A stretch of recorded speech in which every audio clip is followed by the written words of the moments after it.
Hello students, कैसे हैं आप सभी। मैं विकास राठौर स्वागत करता हूं talking text books living no child behind present from Kota to India teaching life, जहां पे आप लोगों को ओलंपियाड्स के साथ साथ स्कूल एग्जामिनेशंस की प्रिपरेशन भी करवाई जा रही है और मेरे साथ साथ बहुत ही ऑसम टीम इसमें आप लोगों की हेल्प भी कर रही है, जैसा कि आप लोग इनके साथ में अपनी प्रिपरेशन कर रहे हैं और बहुत अच्छे से अपनी प्रिपरेशन को आगे बढ़ा रहे हैं। तो स्टूडेंट्स, जैसा कि आप लोगों को पता है कि हम लोग अभी 10th क्लास के अंदर जिस चैप्टर को डिस्कस कर रहे हैं वो है हमारा मैनेजमेंट ऑफ नेचुरल रिसोर्सेज। देखिए, मैं आप लोगों की बात बता दूं कि हम लोगों ने नेचुरल रिसोर्सेज के बारे में इससे पहले वाली जो क्लास है, कहने का मतलब जब 9th क्लास में थे हम लोग, तो 9th क्लास में आप लोगों के पास में एक चैप्टर आता है जिसका नाम होता है नेचुरल रिसोर्सेज या आर नेचुरल रिसोर्सेज। अगर उसी चैप्टर से रिलेटेड कुछ बातों के बारे में अपन ध्यान दें तो उससे रिलेटेड कुछ चीजें हैं जो हमारे किस चैप्टर में आती हैं, हमारे 10th क्लास के अंदर जो हमारा आर एनवायरमेंट है उससे रिलेटेड कुछ चीजें हमारे यहाँ पे देखने को मिलती हैं। तो आप लोगों को बहुत अच्छे तरीके से क्लियर हो गया होगा कि जो हमारा ये चैप्टर है ये कितना इंपॉर्टेंट है, क्योंकि कई स्टूडेंट्स ने जैसा मेरे से पूछा था कि सर ये हमारे ओलंपियाड्स लेवल बहुत इंपॉर्टेंट है। बेटा, ऐसी बात नहीं है, देखिए।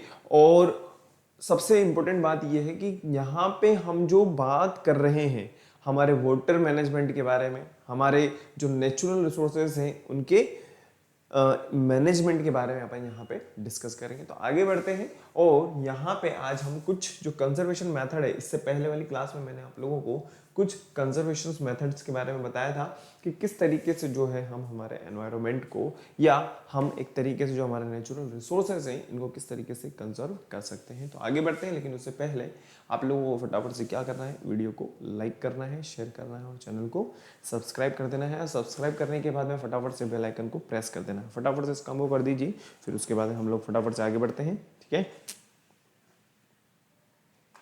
वीडियो को लाइक करना है, शेयर करना है और चैनल को सब्सक्राइब कर देना है। और अगर आपको किसी तरह की कोई क्वेरी है, किसी तरह की कोई दिक्कत है, कोई समस्या है, तो आप मुझे कमेंट कर सकते हो, अपन उसको यहाँ पे जरूर जरूर जरूर डिस्कस करेंगे। ठीक है, आगे बढ़ते हैं। जैसा कि आप लोगों को पता है, आप लोगों को क्या करना है, गूगल प्ले स्टोर पे जाना है। गूगल प्ले स्टोर पे जाने के बाद में आप लोगों को फटाफट से क्या कर देना होगा, फटाफट से आप लोगों को टेलीग्राम को डाउनलोड कर लेना है। टेलीग्राम को डाउनलोड करने से आप लोगों को जो फायदा होने वाला है वो ये कि हमारी टेक्निकल टीम द्वारा जो स्टडी मटेरियल आप लोगों के लिए बनाया गया है, जो स्टडी मटेरियल आप लोगों के लिए बनाया गया है, इसके अलावा सैम्पल पेपर्स के बारे में बात करें या डीपीपीस के बारे में बात करें या मैं नोट्स के बारे में बात करूं, ये सब आप लोगों के लिए बनाया गया है। आप इजीली इसको एक्सेस कर सकते हैं और अपनी प्रिपरेशन को ज़बरदस्त और शानदार तरीके से कर सकते हैं। और सबसे बढ़िया बात, ये आप लोगों के लिए बिल्कुल फ्री रहेगा, बिल्कुल बिल्कुल बिल्कुल फ्री रहेगा। तो आप लोगों को करना क्या होगा, टेलीग्राम को डाउनलोड करने के बाद में जहाँ पे क्लास वाइज क्या बने हुए हैं, पाथ बने हुए हैं, इन पाथ को फॉलो करना है। अगर 6th क्लास की हम बात करें t.me/ttb06 है। इसके अलावा 7th क्लास के लिए अलग है, 8th क्लास के लिए अलग है, 9th क्लास के लिए अलग है। और 10th क्लास की अगर अपन बात करें तो 10th क्लास का जो पाथ है वो है t.me/ttb010। जैसे आप इस पाथ को फॉलो करेंगे आप हमारे टेलीग्राम चैनल के साथ में ज्वाइन हो जाएंगे और ज्वाइन होने के बाद में आप इजीली अपना जो स्टडी मटेरियल है उसको एक्सेस कर सकते हैं, वो भी बिल्कुल फ्री। स्टूडेंट्स, और भी ज़बरदस्त और शानदार प्रिपरेशन करने के लिए आप लोगों को करना क्या है, एक छोटा सा काम, वो ये कि आपको टॉकिंग टेक्स्ट बुक की वेबसाइट को विजिट करना है, जो कि है www.talkingtextbooks.in। अब जैसे ही आप यहाँ पे आते हैं तो आपको आपकी रिलेवेंट क्लास के अकॉर्डिंग दिखना होगा, जो कि है हमारी 10th क्लास। ठीक है, अब जैसे ही आप यहाँ पे आते हैं तो होगा क्या बेटा, कि आपको यहाँ पे मिलने वाला है comprehensive study material, live recorded classes, homework, quizzes, periodic test papers. इसके अलावा अगर मैं और बात करूं तो आप लोगों को पता होगा बहुत अच्छे तरीके से कि हम लोग यहाँ पे ओलंपियाड्स लेवल के क्वेश्चंस को भी डिस्कस कर रहे हैं। इसके अलावा हम बात करें प्रैक्टिस सेशंस के बारे में, इनको भी हम डिस्कस कर रहे हैं। इसके अलावा हम स्कूल लेवल एग्जामिनेशंस को भी हम यहाँ पे डिस्कस कर रहे हैं, जो हमने अभी अभी कुछ दिनों पहले ही स्टार्ट करा है। कहने का मतलब अभी तक हम लोगों ने ओनली 2 चैप्टर्स के बारे में ही इनको डिस्कस किया है। हालांकि ओलंपियाड्स लेवल की अगर मैं बात करूँ तो ओलंपियाड्स लेवल में हम लोगों ने हमारा जो लाइफ प्रोसेस वाला चैप्टर है, कहने का मतलब हमारा डाइजेस्टिव सिस्टम हो गया, रेस्पिरेटरी सिस्टम हो गया, एक्सक्रीशन हो गया। इसके अलावा मैं बात करूँ आप लोगों से जो है हमारा ट्रांसपोर्टेशन सिस्टम। तो इनमें हम लोगों ने ओलंपियाड्स लेवल के क्वेश्चंस एंड प्रैक्टिस लेवल के क्वेश्चंस देख लिए हैं, लेकिन हम यहाँ पे स्कूल लेवल एग्जामिनेशंस को नहीं देख पाए। उनको हम आगे कभी ना कभी रिवीजन में देख लेंगे, पक्का पक्का पक्का। लेकिन अभी हम जो कंटिन्यू हमारे चैप्टर चल रहे हैं, इनमें हम लोग क्या करेंगे, ओलंपियाड्स तो देखना ही है, प्रैक्टिस सेशन भी हमें देखना है, प्लस इसके अलावा जो स्कूल लेवल एग्जामिनेशंस हैं इनको भी हम साथ में ही देखेंगे। तो स्टूडेंट्स, जैसा कि आप लोगों को क्या करना होगा, आप लोगों को बाय नाउ पे क्लिक कर देना है। बाय नाउ पे हम जैसे क्लिक करते हैं तो आप हमारे प्राइस डिटेल वाले पेज पे आ जाओगे और यहाँ पे आप लोगों को मिलने वाला है 30% डिस्काउंट। अब इस डिस्काउंट का लाभ उठाने के लिए आप लोगों को करना क्या होगा, मेरे कोड का यूज़ करना होगा। कहने का मतलब आपको मेरा कोड अप्लाई कर देना है। सिंपल सा डिस्काउंट कूपन है जिसको आपको यूज़ करना है, VR Live। ठीक है, अब जैसे ही आप इसको यूज़ करते हैं तो होता क्या है बेटा कि आपको 30% डिस्काउंट मिल जाएगा इस अमाउंट पे। किस अमाउंट पे? इस अमाउंट पे आपको 30% डिस्काउंट मिल जाएगा। मतलब ये कि आपको 3,000 रुपये का बहुत ही डायरेक्टली क्या हो रहा है, फायदा हो रहा है। अब 3,000 रुपये का जैसे ही आपको फायदा हो जाएगा तो पेबल अमाउंट कितना रह जाएगा, मात्र और मात्र 7,000 रुपीज़ में आप लोगों को ये सब कुछ मिल रहा है। ठीक है स्टूडेंट्स, अब जैसे ही आप बाय पैकेज पे क्लिक करते हैं, जैसे ही आप बाय पैकेज पे क्लिक करते हैं तो आप हमारे पेमेंट मोड पे आ जाएंगे और यहाँ से आप ये जो 7,000 का अमाउंट है अपनी सुविधा अनुसार पे कर सकते हैं, चाहे वो क्रेडिट कार्ड हो, चाहे वो डेबिट कार्ड हो, चाहे वो नेट बैंकिंग हो। और इसके अलावा अगर मैं बात करूं आप लोगों से, वो ये कि अगर किसी तरह की कोई क्वेरी है, किसी तरह की कोई समस्या है, कोई दिक्कत आ रही है, आपको कोई क्वेश्चन करना है, तो उसके लिए आप लोगों को क्या करना होगा, फटाफट से अपना मोबाइल उठा लेना है और नंबर डायल कर देना है 9549041111। अब जो टॉकिंग टेक्स्ट बुक्स ने आप लोगों के लिए शुरुआत की है वो है आप लोगों के लिए बहुत ही प्यारी टेस्ट सीरीज। ठीक है, टेस्ट सीरीज को ज्वाइन करने से आप लोगों को ये फायदा होगा कि आपकी जो स्टडी है वो कितनी मीनिंगफुल है, आप अपनी स्टडी को लेकर के कहाँ पे स्टैंड कर रहे हैं, इससे आपको पता चलेगा अपनी टेस्ट सीरीज को ज्वाइन करने के बाद में। और यहाँ पे स्टूडेंट्स आप लोगों को जो क्वेश्चंस मिलेंगे वो अभी हम इस तरीके से बनाए, अभी जो हमारी डिज़ाइन है, या हम एक तरीके से कहें कि जो हमने इसके ऊपर फॉर्मेट बनाया है, जो अलग अलग स्टेट्स में आए हुए क्वेश्चंस हैं, इसके अलावा जो एक्सपेक्टेड क्वेश्चंस हैं वो, इसके अलावा आप लोगों को जो मैं बात बताना चाहता हूँ ओलंपियाड्स लेवल और प्रैक्टिस लेवल, ये सब आप लोगों को यहाँ पे मिलने वाला है बहुत ही शानदार तरीके से। और इससे आपको पता चल जाएगा कि हमारी स्टडी से हम कहाँ पे स्टैंड करते हैं। एक बार देख लीजिए, फिर उसके बाद हम आगे बढ़ेंगे फटाफट से।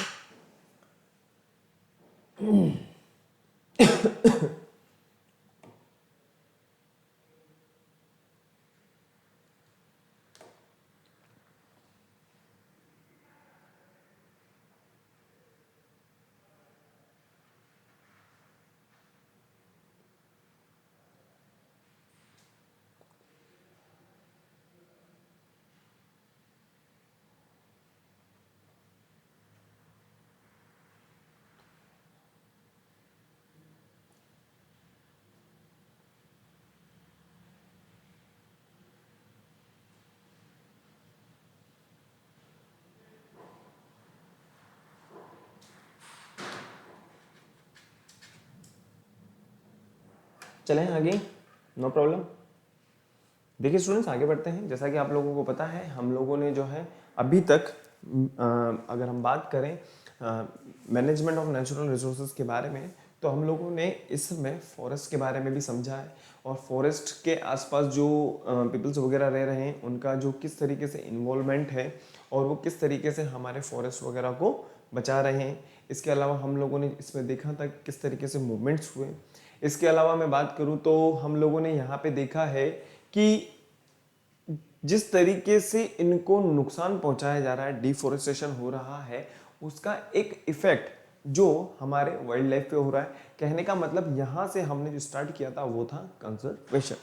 अब अगर मान लीजिए जिस तरीके से प्लांट्स वगैरह को काटा जाएगा, पेड़ पौधों को काट दिया जाएगा, फॉरेस्ट वगैरह को काट दिया जाएगा, तो पहला नुकसान तो हमें डायरेक्टली ये हो रहा है कि जो हमें नेचुरल रिसोर्सेज मिल रहे हैं वो कहीं ना कहीं हमारे पास में एक टाइम ऐसा आ जाएगा जो हमारे पास में लिमिट में हो जाएगा। कहने का मतलब ये कि हम उसके आगे इनको यूज नहीं कर पाएंगे, क्योंकि जब तक हमारे पास में जंगल नहीं तो हमारे पास में नेचुरल रिसोर्सेज भी नहीं, रॉ मटेरियल भी नहीं रह पाएगा।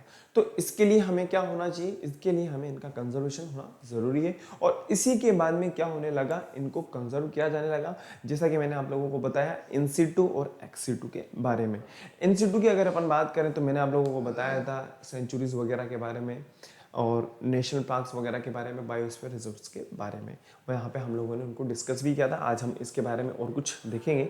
इसके अलावा इसी से रिलेटेड एक बहुत ही प्यारा टॉपिक है जो हमारा, वो है कि किस तरीके से हम जो डिफोरेस्टेशन कर रहे हैं, प्लांटेशन को हम धीरे धीरे काटते जा रहे हैं, प्लांट वगैरह को हम काट रहे हैं और उसकी जगह पे प्लांट्स वगैरह लगा नहीं रहे, तो उसका जो इफेक्ट है एंडेमिक वगैरह, एंडेंजर स्पीसीज वगैरह के बारे में अपन पहले ही देख चुके हैं। तो कुछ स्पीसीज के बारे में आज हम यहाँ पे देखेंगे। तो आगे बढ़ते हैं, लेकिन उससे पहले आप लोगों को क्या करना है, फटाफट से वीडियो को लाइक कर देना है, शेयर कर देना और चैनल को सब्सक्राइब कर देना है। लेकिन उससे पहले हमारा cardinal promise, I promise to listen to the complete lecture, I promise to listen to the complete lecture and make proper notes of it so that I can become a smart student.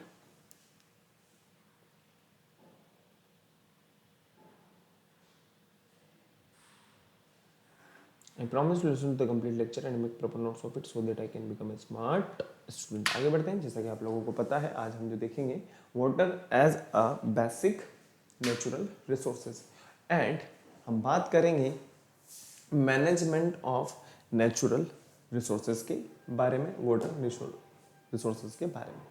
आगे बढ़ते हैं student. जैसा कि आप लोगों को पता है, मैंने आप लोगों को पहले बताया था एंडेमिक स्पीसीज के बारे में और एंडेंजर्ड स्पीसीज के बारे में। ठीक है, आज हम बात करते हैं इकोसिस्टम को लेकर के। देखिए इकोसिस्टम, व्हाट इज इकोसिस्टम। ठीक है, सबसे पहले मैं आप लोगों को बता दूं, जो हमारा पूरा का पूरा जो नेचुरल, या हम एक तरीके से कहें जहां पे हम रह रहे हैं, ठीक है, ये कहीं ना कहीं किसी ना किसी रूप में हमें क्या कर रहा है, इफेक्ट कर रहा है, चाहे वो हमारे लिए लिविंग थिंग्स हो, चाहे वो हमारे लिए नॉन लिविंग थिंग्स हो।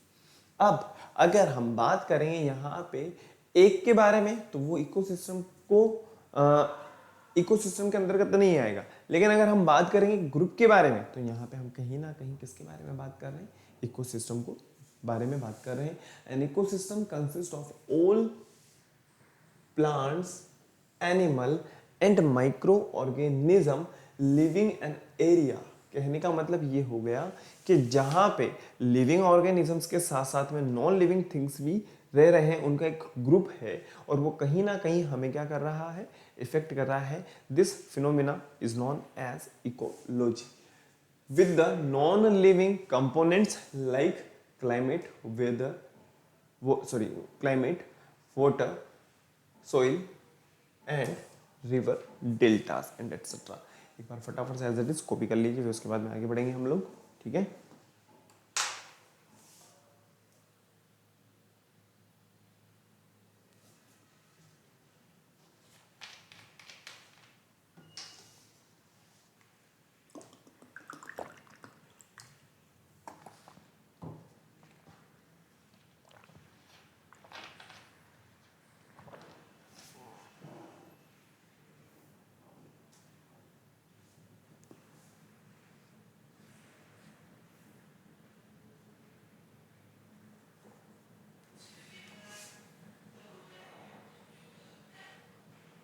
लिख लिया बेटा, चलें।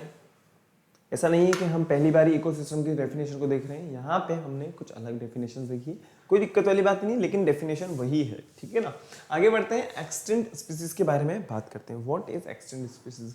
Species which no longer exist is known as extinct. मतलब जो लंबे टाइम तक सर्वाइव नहीं कर सकती। कहने का मतलब ये है कि इनको कहीं ना कहीं किसी न किसी वजह से ह्यूमन एक्टिविटीज के द्वारा क्या हो रहा है, हार्म हो रहा है, नुकसान पहुंच रहा है।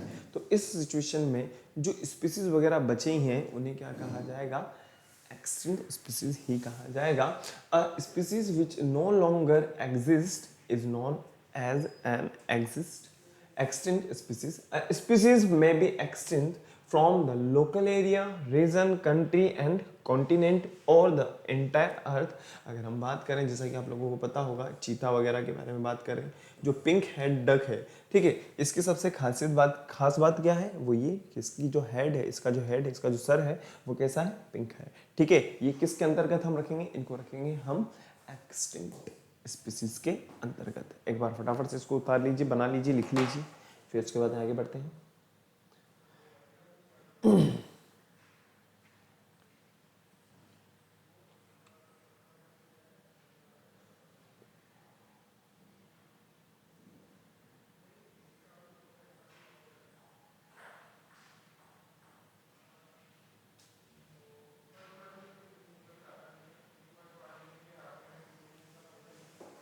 एसिडिक चीते के बारे में अगर अपन बात करें तो ये भी किस कैटेगरी के अंदर है, अभी एक्सटिंक्ट स्पीसीज के अंतर्गत है, ठीक है।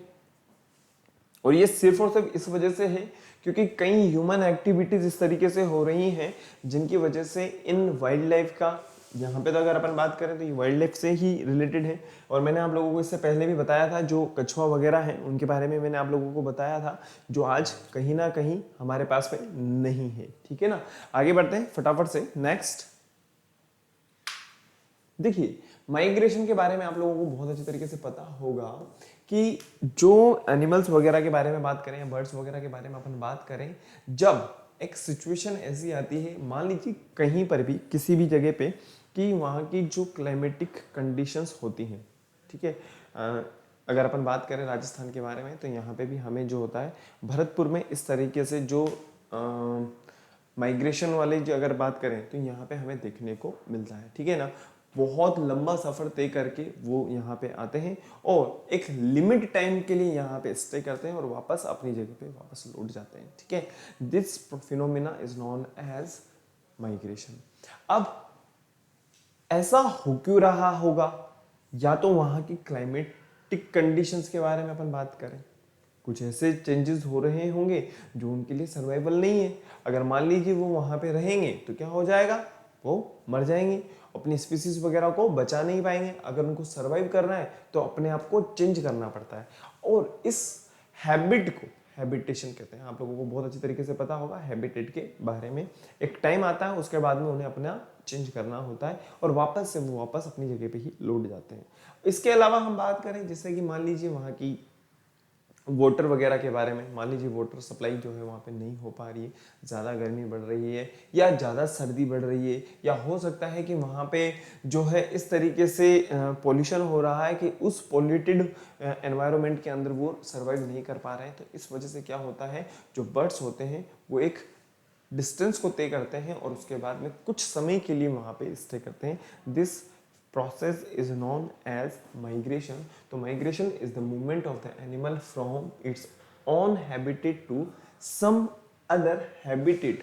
अब वहाँ का habitat कुछ और है, सिंपल सी बात है, for a particular time period every year। देखिए मैंने आपको पहले ही बताया था, हर साल एक पर्टिकुलर टाइम आएगा, एक पर्टिकुलर समय आएगा, एक निश्चित समय पे, ये एक निश्चित तारीख, मतलब ऐसा नहीं कि भाई इस डेट पे इस तारीख को निकल जाएंगे, नहीं ऐसा नहीं, एक अपने आप एनवायरनमेंट में ऐसे चेंजेस होंगे जब इनको पता लग जाएगा और ये क्या करेंगे, माइग्रेशन करेंगे। और कहने का मतलब ये किस वजह से हो रहा है, क्लाइमेटिक कंडीशंस वगैरह के बारे में अपन बात करें, या हो सकता है कि इनको क्या करना है, रिप्रोडक्शन करना है, अपनी स्पीसीज को आगे बढ़ाना है, तो ब्रीडिंग प्रोसेस के लिए भी क्या करते हैं, ये माइग्रेशन वाली प्रोसेस को अपनाते हैं।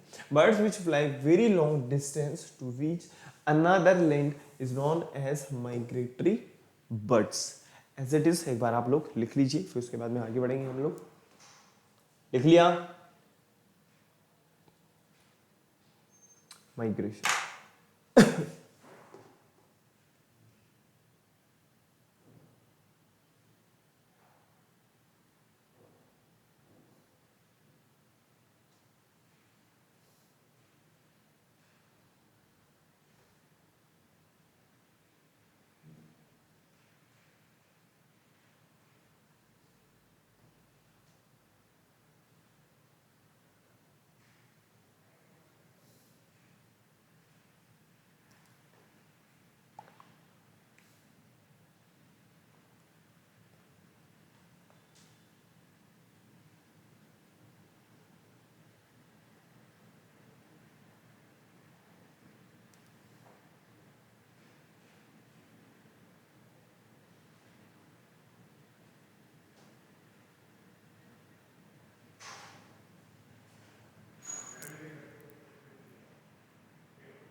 चलें आगे। चलिए आगे बढ़ते हैं। नेक्स्ट हम बात करें रेड डेटा बुक के बारे में हम बात करते हैं। मैंने आप लोगों को इसके बारे में पहले भी बताया हुआ है रेड डेटा बुक के बारे में।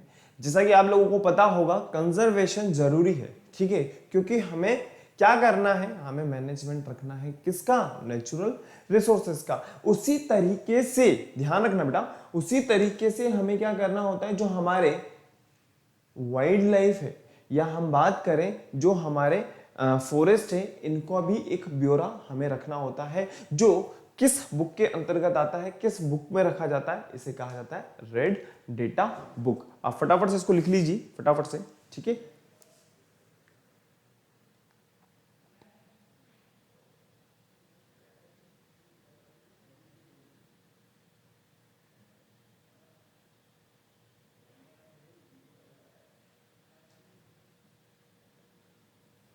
चलिए आगे बढ़ते हैं। नेक्स्ट रेड डेटा बुक, मैं आपको ऑलरेडी इसके बारे में बता चुका हूं, ठीक है ना, जब हमने conservation of plants and animals के बारे में थोड़ा बहुत हम लोगों ने वहां पे देखा था। तो फटाफट से आगे बढ़ते हैं। नॉर्मल स्पीसीज के बारे में आप लोगों को मैं बता दूं फटाफट से। देखिए आप लोगों को इतना क्लियर हो गया होगा कि यार एंडेमिक स्पीसीज का मीनिंग क्या होता है, एक्सटिंक्ट स्पीसीज का मतलब क्या होता है, एंडेंजर्ड स्पीसीज का मतलब क्या होता है, और इसके लिए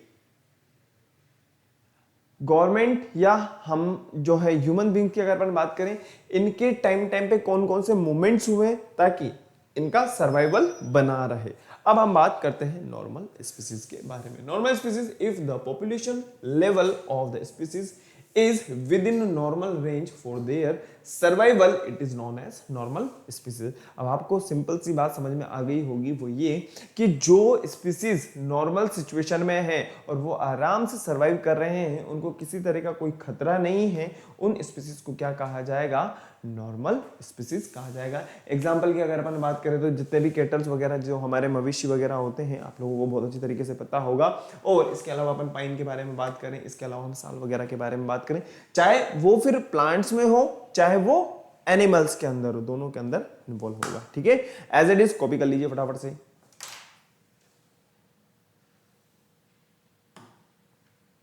चलिए आगे बढ़ते हैं।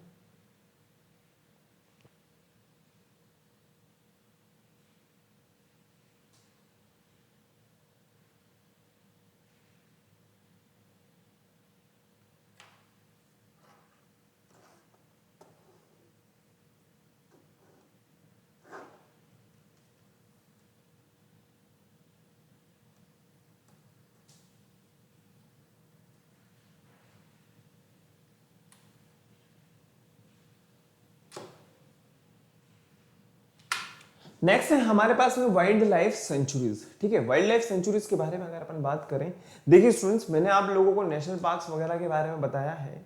इसके अलावा मैंने आप लोगों को यह भी बताया कि यहाँ पे किसी भी तरह का ह्यूमंस का इन्वॉल्वमेंट नहीं होगा, मतलब नहीं होगा। यहाँ पे जो भी होगा वो या तो नेचर करेगी, या इसमें पाए जाने जितने जो जीव जंतु हैं, जो एनिमल्स वगैरह हैं, जो प्लांट्स वगैरह हैं, वही यहाँ पे किसी भी तरह का हस्तक्षेप कर सकते हैं। और आज के टाइम पे अगर अपन बात करें तो आप लोगों को पता होगा, हम लोग जो है जू वगैरह के बारे में बात करें, नर्सरीज वगैरह के बारे में बात करें, तो कितना उन्हें ध्यान रखना होता है। इसके अलावा उन्हें टाइम टू टाइम हम देखते भी रहते हैं, डॉक्टर वगैरह से भी हम कंसल्ट करते हैं, लेकिन उनके सर्वाइवल को लेकर के अगर अपन बात करें तो इतना ज्यादा हमें या हमें रिजल्ट नहीं देखने को मिलता है यार, जो हमें एक नेचर के अंदर इस चीज को देखने को मिलता है। उनकी ग्रोथ में हमें एक अलग से ही दिखने को मिलता है कि यार इनमें कहीं ना कहीं ग्रोथ हो रही है। तो हम बात करते हैं वाइल्ड लाइफ सेंचुरीज के बारे में। Wild life sanctuaries are areas where animals are protected from any disturbance to them. मतलब ये हो गया कि उनको किसी भी तरह का कोई नुकसान नहीं होगा और उनको क्या किया जाएगा, वहां पे पाला पोसा जाएगा। कहने का मतलब नेचर जो भी है वो उनके साथ में करेगी। द किलिंग और capturing of animal wild life centuries is strictly prohibited. कहने का मतलब ऐसा नहीं कि हम लोग जो है हमारे शौक के लिए बंदूक उठा करके चले गए और वहां पे जो है हम लोग बहुत बड़ी प्रॉब्लम हो सकती है। एज इट इज एक बार लिख लीजिए वाइल्ड लाइफ सेंचुरीज के बारे में, ठीक है।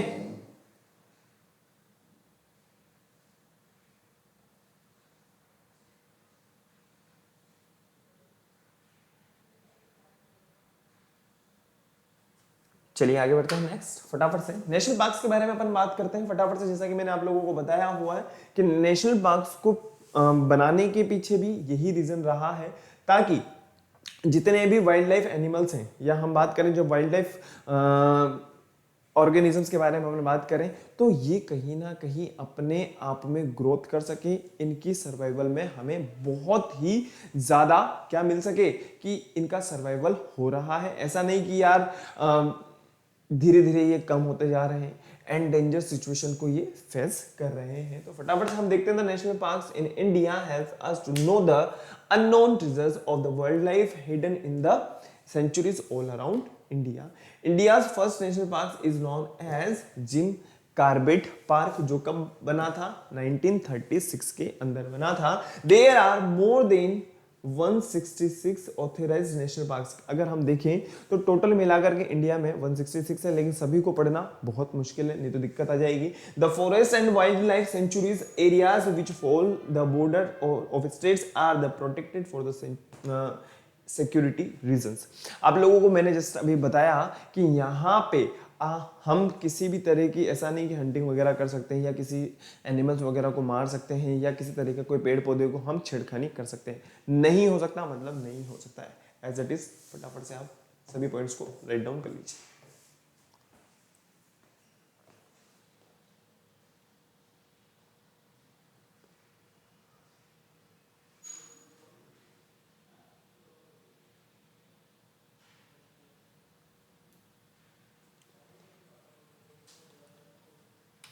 चलिए नेक्स्ट बात करते हैं हम कान्हा नेशनल पार्क्स के बारे में। कान्हा नेशनल पार्क्स के बारे में अगर अपन बात करें तो कहां पे सिचुएटेड है, यह है मध्य प्रदेश के अंदर। अगर हम बात करें तो इसके अंदर क्या, it is a dense and rich area of bamboo forest. कहने का मतलब जो बांस वगैरह हमें मिल रहे हैं यहाँ पे बहुत ज्यादा मात्रा में। इसके अलावा अगर हम बात करें, it has beautiful lakes, running stream and wide grass land. अब एक बार बताइए, जब ये चीजें यहाँ पे होंगी तो इनसे रिलेटेड जो एनिमल्स वगैरह होंगे वो भी तो यहाँ पे कहीं ना कहीं सरवाइव कर रहे होंगे। अगर ग्रास वगैरह के बारे में बात करें तो हिरण वगैरह यहाँ पे प्रेजेंट होंगे। It is a larger park and known as the research and the conservation program and the preserve many endangered species like white tiger and hippopotamus. बस इसके अलावा हम बात करें, टाइगर वगैरह हैं, लिपर्ड्स वगैरह हैं, इसके अलावा बियर वगैरह के बारे में बात करें, यहाँ पे इनको कंजर्व किया गया है। कान्हा नेशनल पार्क जो कहाँ पर प्रेजेंट है, मध्य प्रदेश के अंदर।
हो गया क्या?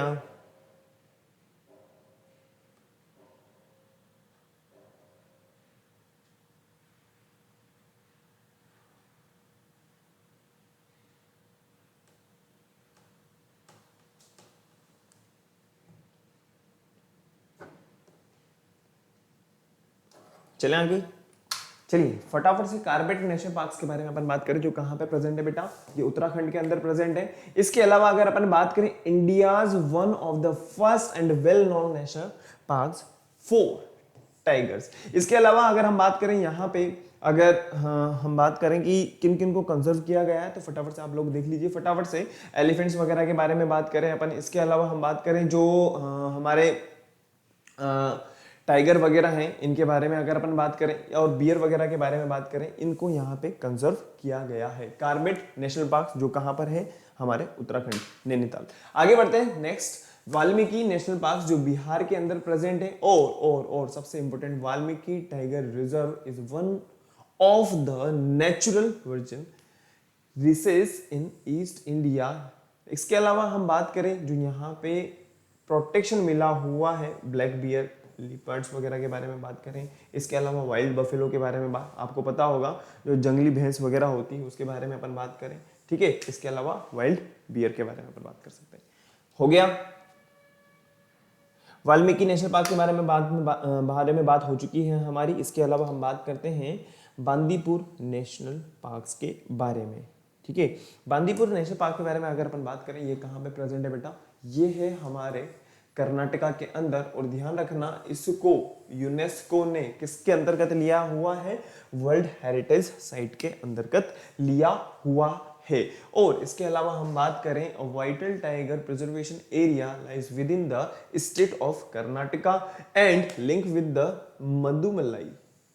जैसा कि आप लोगों को पता होगा, हम लोगों ने जो सेंचुरीज वगैरह और बायोस्फीयर रिजर्व के बारे में हमने पढ़ा था, तो आप लोगों को मैंने वहां पे मधुमलाई के बारे में बताया था। अपार्ट फ्रॉम टाइगर्स, इसके अलावा हम बात करें लिपर्ड्स वगैरह, एलिफेंट्स वगैरह, बियर वगैरह, इन सबको क्या मिला हुआ है, यहाँ पे प्रोटेक्शन मिला हुआ है, ठीक है। बांदीपुर नेशनल पार्क के बारे में हम बात हो चुकी है। नेक्स्ट हम बात करें बायोडाइवर्सिटी एंड इट्स कंजर्वेशन। मैंने आप लोगों को ऑलरेडी बताया हुआ है, बायोडाइवर्सिटी का सिंपल सा मतलब है कि जहां पे अगर अपन बात करें कि फॉरेस्ट वगैरह के अंदर, इसका सबसे अच्छा जो एग्जांपल है बायोडाइवर्सिटी का, वो हमारे लिए फॉरेस्ट है। यहाँ पे हमें वाइड वेराइटी के अंदर एनिमल्स वगैरह देखने को मिलेंगे, प्लांट्स वगैरह हमें देखने को यहाँ पे मिलेंगे। और अगर हम बात करें टाइप्स ऑफ बायोडाइवर्सिटी के बारे में, तो आप लोगों को बहुत अच्छे तरीके से पता होगा। जेनेटिक डाइवर्सिटी हम ऑलरेडी डिस्कस कर चुके हैं, स्पीसीज डाइवर्सिटी के बारे में हम डिस्कस कर चुके हैं, और इकोसिस्टम डाइवर्सिटी के बारे में हम डिस्कस कर चुके हैं। फटाफट से एक बार आप लोग देख लीजिए, फिर उसके बाद में आगे बढ़ेंगे हम लोग। जेनेटिक डाइवर्सिटी के बारे में अगर अपन बात करें, तो ये किससे रिलेटेड होगी, हमारे जीन्स वगैरह से रिलेटेड होगी। स्पीसीज की अगर अपन बात करें, तो स्पीसीज जैसा कि एक ही जगह पे बहुत सारी स्पीसीज सर्वाइव कर रही हैं। इसके अलावा इकोसिस्टम से रिलेटेड अगर अपन बात करें, जो हमारे हैबिट के ऊपर डिपेंड करती है, that is known as ecosystem diversity. हो गया।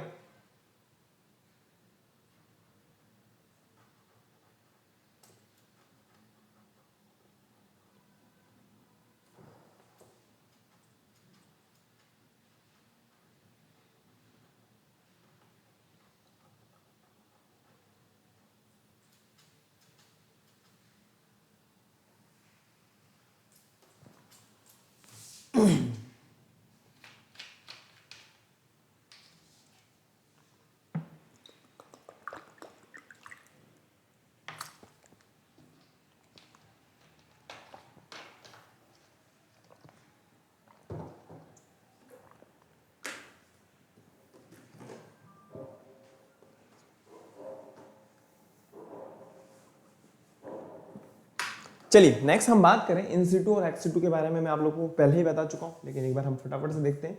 इन सिटू के अंदर वाइल्ड लाइफ सेंचुरीज के बारे में हम बात करते हैं। नेशनल पार्क्स जो मैं आप लोगों को अभी थोड़ी देर पहले बता चुका हूं। बायोस्फीयर रिजर्व्स के बारे में मैं आप लोगों को बता चुका हूं। अगर हम बात करें एक्स सिटू के बारे में, तो यहाँ पे सीड बैंक वगैरह, जू वगैरह के बारे में या बोटेनिकल गार्डन वगैरह के बारे में अपन बात करते हैं। जो यहाँ पे अगर अपन बात करें, तो कहीं ना कहीं ह्यूमंस का क्या होता है, इंटरफेयर होता है। आगे बढ़ते हैं फटाफट से। देखिए स्टूडेंट्स, अब हम बात करते हैं कि किस तरीके से बायोडाइवर्सिटी की अगर अपन बात कर रहे हैं, तो यहां पे जो एनर्जी लेवल है वो कहीं ना कहीं डिपेंडेंट है। The biodiversity of India needs to be conserve for it remains diverse as it is now. कहने का मतलब ये है कि बायोडाइवर्सिटी, या अगर हम बात करें जो नेचुरल रिसोर्सेज है, इनका कंजर्वेशन होना इसलिए जरूरी है ताकि जो आगे आने वाली जो जनरेशन है वो इसको कहीं ना कहीं किसी न किसी रूप में यूज कर सके। अगर मान लीजिए आज ही ये सारी के सारी चीजें खत्म हो जाएगी, तो क्या होगा, आने वाली टाइम कैसे ना कैसे सर्वाइव तो करेगी, लेकिन वो एक अलग सोर्सेज हो जाएंगे। ऐसा नहीं कि आज हम इन चीजों के ऊपर लगे हुए नहीं है, बिल्कुल लगे हुए हैं। ऐसा नहीं है कि और कोई सोर्सेज यूज नहीं हो रहे। जैसा कि आप लोगों को मैं बताऊं कि पेट्रोल वगैरह के बारे में अपन बात करें तो वो हमारे पास में बहुत लिमिट में, ऐसा नहीं है कि हम बहुत लॉन्ग टाइम तक उसको चला सकते हैं। तो आज के टाइम पे हो क्या रहा है, आज के टाइम पे भाई एक बार बताओ, जो लाइट वगैरह है इनसे हम क्या कर रहे हैं, उसको यूज कर रहे हैं ताकि लाइट से क्या हो सके, एनर्जी हमारे पास में बहुत है और एनर्जी के लिए हम बहुत कुछ यूज भी कर रहे हैं। जैसा कि आप लोगों को पता होगा न्यूक्लियर पावर प्लांट्स के बारे में बात करें या हम सनलाइट के बारे में, जो अल्टीमेट सोर्स है हमारे पास में, इस तरीके से हम क्या करें, अलग अलग सोर्सेज यूज करें ताकि हम फ्यूचर के अंदर कैसे न कैसे किसी न किसी रूप में सर्वाइव कर सके। लेकिन इसका मतलब ये नहीं कि जो आगे बढ़ रहे हैं तो इसका मतलब हम हमारे नेचुरल रिसोर्सेज को कहीं ना कहीं फिनिश कर दें। ठीक है, preserve the continuity of the food chain. Next हम बात करें preserve the genetic diversity of plants and animal. Next हम बात करें provide the recreation and tourism of the society. आप लोगों को पता होगा आज के टाइम पे अगर अपन बात करें तो जैसे सरिस्का वगैरह है, इनके बारे में अगर अपन बात करें तो यहाँ पे ये टूरिज्म का बहुत बड़ा रोल प्ले कर रहे हैं, जिसकी वजह से एक तरीके से इकोनॉमिकल वेल्थ वगैरह भी हमें मिल रही है। इसके अलावा हम बात करें एनर्जी फ्लो के बारे में तो जो सनलाइट है उसका यूज कौन कर रहे हैं, प्रोड्यूसर्स। और प्रोड्यूसर्स के बाद में अगर अपन बात करें जो इनके द्वारा फूड प्रोडक्ट बना है उसको कौन यूज कर रहे हैं, हर्बीवोर्स। और हर्बीवोर्स के ऊपर कौन डिपेंडेंट है, कार्निवोर्स। और कार्निवोर्स के ऊपर कौन है, टॉप कार्निवोर्स। प्रोड्यूसर्स के रूप में हम किसके बारे में बात करें, प्रोड्यूसर्स के बारे में अगर अपन बात कर रहे हैं तो कहने का मतलब हम प्लांट्स वगैरह के बारे में बात कर रहे हैं, क्योंकि प्लांट्स क्या कर रहे हैं, फोटोसिंथेसिस प्रोसेस के थ्रू अपना फूड सिंथेसाइज कर रहे हैं। नेक्स्ट हम बात करें प्राइमरी कंज्यूमर्स, जो प्लांट्स ने फूड बना दिया है, इन प्लांट्स का जो फूड है वो कौन यूज कर रहे हैं, हर्बीवोर्स। कहने का मतलब जो ओनली प्लांट प्रोडक्ट्स को ही यूज कर रहे हैं। सेकेंडरी कंज्यूमर्स के बारे में अगर अपन बात करें, जो प्लांट्स प्रोडक्ट्स के ऊपर तो डिपेंड है ही, इसके अलावा वो हर्बीवोर्स के ऊपर भी डिपेंडेंट हैं। इसके अलावा हम बात करें फूड चेन के बारे में या हम बात करें फूड वेब के बारे में, तो आप लोगों को बहुत अच्छे तरीके से पता होगा फूड चेन से ज्यादा मोर स्टेबल अगर अपन बात करते हैं तो वो फूड वेब है, क्योंकि यहाँ पे एक इंटरकनेक्टिविटी होती है। कहने का मतलब डिपेंडेंसी ज्यादा बढ़ जाती है। ऐसा नहीं कि भाई अगर मान लीजिए अगर ये चीज नहीं मिलेगी तो ये भूखा मर जाएगा, नहीं नहीं नहीं, डियर से काम चल जाएगा, हो सकता है बफेलो वगैरह से काम चल जाएगा, हो सकता है किसी और अदर ऑर्गेनिज्म से काम चल जाएगा। कहने का मतलब फूड वेब जो होता है वो ज्यादा स्टेबल होता है। एक बार फटाफट से उतार लीजिए, लिख लीजिए, फिर उसके बाद में आगे बढ़ते हैं हम लोग।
चलें आगे, चलिए आगे बढ़ते हैं। नेक्स्ट हम बात करें water as a basic natural resources.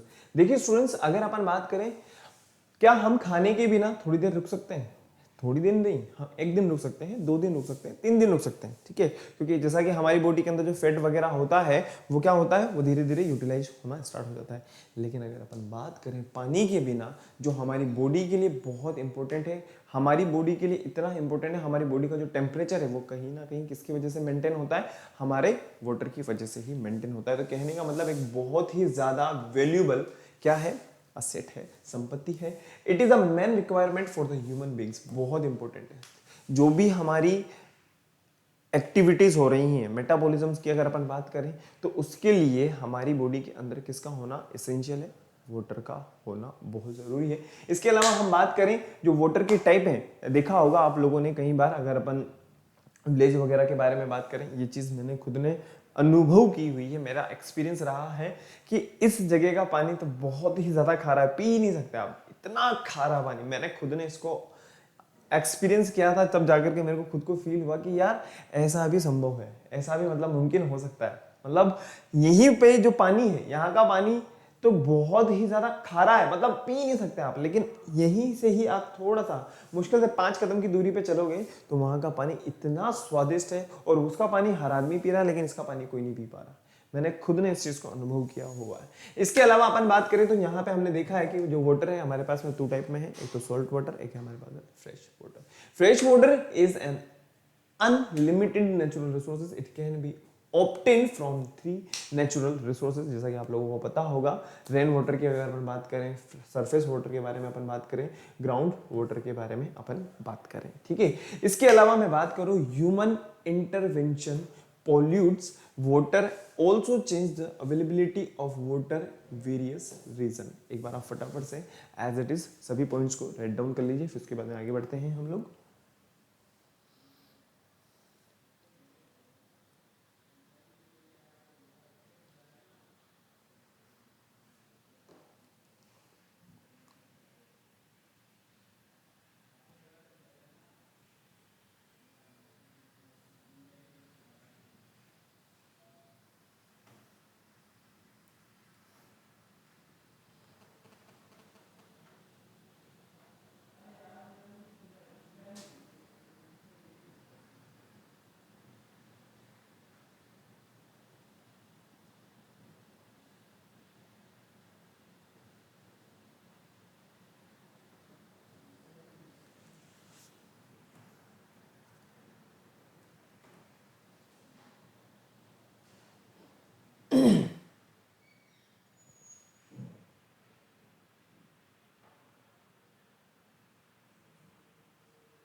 हो गया क्या?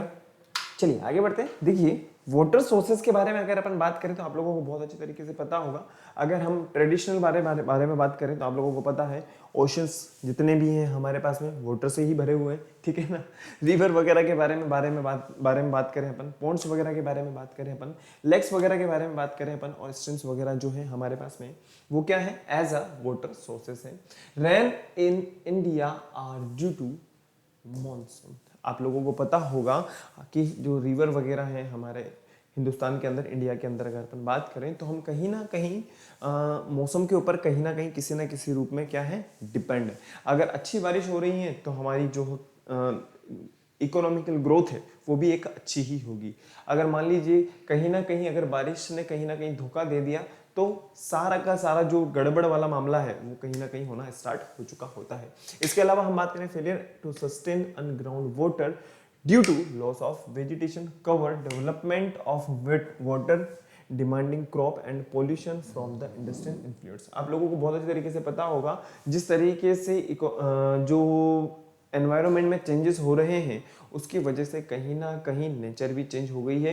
कहने का मतलब कहीं पे बहुत ज़्यादा बारिश हो रही है तो कहीं पे बारिश हो ही नहीं पा रही, और उसका इफेक्ट कहीं ना कहीं फार्मर वगैरह को देखना पड़ रहा है। इसके अलावा हम बात करें स्मॉल डैम्स वगैरह हैं, कैनाल्स वगैरह हैं, टैंक्स वगैरह हैं, ये क्या हो रहा है, किस पर्पस में यूज किया जाता है, इरिगेशन पर्पस में यूज किया जाता है, पेड़ पौधों को पानी पिलाने के लिए किया जाता है। अगर मान लीजिए यही नहीं बहेंगे तो किसान लोग जो हैं, अगर बारिश नहीं हुई तो किसान जो है वो किस प्रोसेस के थ्रू पानी दे पाएगा, ठीक है ना। आप लोगों को पता होगा बहुत अच्छी तरीके से कि हम लोग जब 9th क्लास में तो हमने एक चैप्टर पढ़ा था क्रॉप प्रोडक्शन इंप्रूवमेंट के बारे में, तो वहाँ पे आप लोगों को बताया गया था कि किस तरीके से सॉइल को प्रिपेयर किया जाता है, फिर उसके बाद में लेवलिंग किया जाता है, फिर उसके बाद में सोइंग किया जाता है, फिर उसके बाद में इरीगेशन मेथड्स यूज किए जाते हैं। इसके अलावा जो हमारे पास में जो ट्रेडिशनल तरीके हैं जिनसे हम क्या कर रहे हैं, वाटर वगैरह यूज कर रहे हैं, वो हमारे पास में है। फटाफट से एज इट इज देख लीजिए।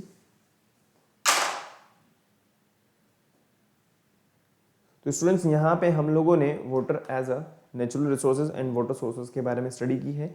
इसके बारे में हम जो है आगे नेक्स्ट क्लास के अंदर देखेंगे, जहाँ पे हम water as a natural resources और management of water natural resources के बारे में स्टडी करेंगे। तो आप लोगों को क्या करना है, फटाफट से वीडियो को लाइक करना है, शेयर करना है और चैनल को सब्सक्राइब कर देना है। और सब्सक्राइब करने के बाद में आप लोगों को क्या करना है, फटाफट से बेल आइकन को प्रेस कर देना है, ताकि आपको नेक्स्ट वीडियो की टाइमली नोटिफिकेशन इजीली अवेलेबल हो जाए। तो मिलते हैं नेक्स्ट क्लास में। Thank you.